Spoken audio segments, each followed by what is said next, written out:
তরমুজের জুস করার জন্য আমি একটা মিডিয়াম সাইজের তরমুজ অর্ধেকটা কেটে টুকরো করে কেটে নিয়েছি। এবার ব্লেন্ডারে ব্লেন্ড করে নেবো।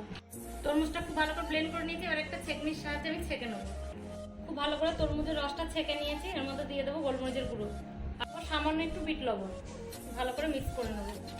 আমাদের বাড়িতে তৈরি করে নিন তরমুজের জুস। আর রেসিপিটা ভালো লাগলে লাইক করবেন, শেয়ার করবেন, কমেন্ট করবেন। অবশ্যই চ্যানেলটাকে সাবস্ক্রাইব করবেন নতুন নতুন রেসিপি দেখার জন্য।